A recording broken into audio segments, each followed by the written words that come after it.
Marvel and DC have been feuding for over 70 years. That feud now extends into video games, animation, TV shows, and movies. Many people have switched between brands over the years, and actors are no different. I'm Jon from Observemedia, and these are 10 people who have acted in both DC and Marvel movies. Just off the bat, I'm going to say that Ben Affleck and Ryan Reynolds are not on this list, seeing as they're the two most well-known people to switch between the two brands. 1. Jon Favreau. Jon Favreau is not only worth mentioning because he directed the movie that started the MCU, but also worth mentioning because he co-starred in the movie as Tony Stark's bodyguard, Happy Hogan. But it seems before he went to work for Stark Industries, Jon worked for Wayne Enterprises. In what amounts to no more than a cameo, Jon plays a background part as a man working for Bruce Wayne in a scene where Bruce is meeting with future Riddler Edward Nygma. Not a big part at all, but considering his contribution to the Marvel Cinematic Universe, it's worth pointing out that he once had a small role over at DC. 2. Thea Okimoto. Thea Okimoto played Wolverine's love interest, Mariko Yashida, in The Wolverine. Later on over at DC, Thea played a very different character as Lex Luthor's mostly silent, serious assistant, Mercy Graves. 3. Tommy Lee Jones. Tommy Lee Jones was the first man to play Two-Face in a live-action film, but not the first to play Harvey Dent, but that's a different video for a different time. Tommy Lee Jones' Two-Face from Batman Forever was much crazier than the character we might be used to in the comics, but his Marvel role was pretty much the opposite. In Captain America, Jones plays Colonel Chester Phillips, a gruff, sarcastic military officer responsible for overseeing the Strategic Scientific Reserve as the Army got ready to begin the Super Soldier Project. Two very different characters in two very different superhero movies from two different brands. Two-Face would love it. 4. Laurence Fishburne.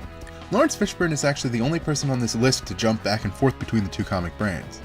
Originally providing the voice for the Silver Surfer in Fantastic Four: Rise of the Silver Surfer, though the character was physically played by Doug Jones, Fishburne went on to portray Daily Planet editor-in-chief Perry White in Man of Steel and Batman vs. Superman: Dawn of Justice.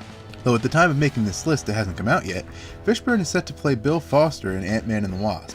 No word yet on whether he'll become the Black Goliath as Bill Foster does in the comics. 5. Akinnuoye-agbaje. Akinnuoye-agbaje, which is the most difficult name on this list for me to pronounce, appeared in Thor: The Dark World, playing Algrim, later Curse.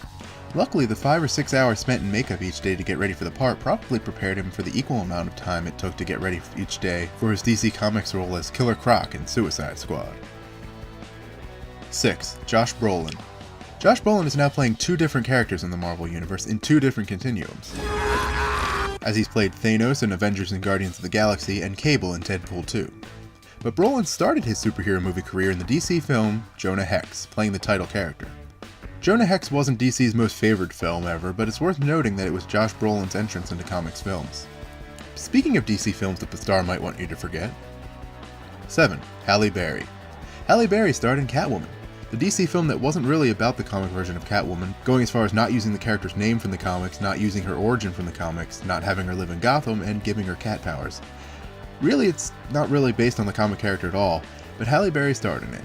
Her more notable part, though, is Storm in Marvel's X-Men movies.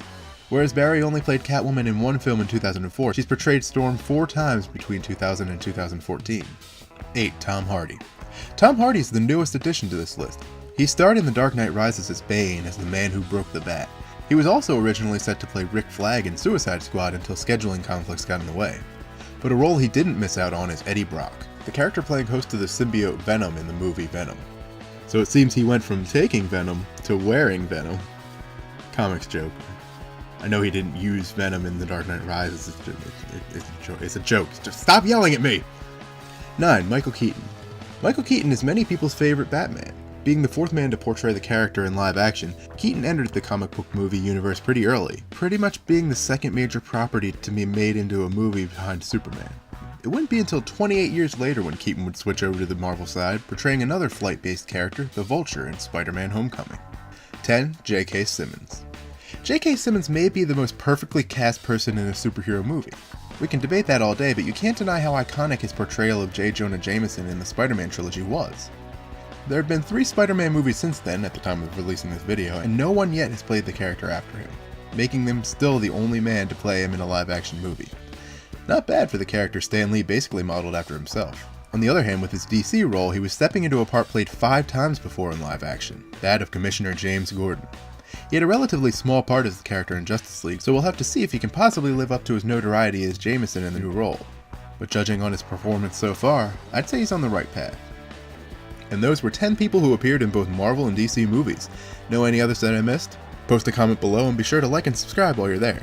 Also check us out on Twitter at ObserveMediaZ and on Facebook. Also check out more videos from us on these lists. I'm Jon from Observemedia, and I'll talk at you again later.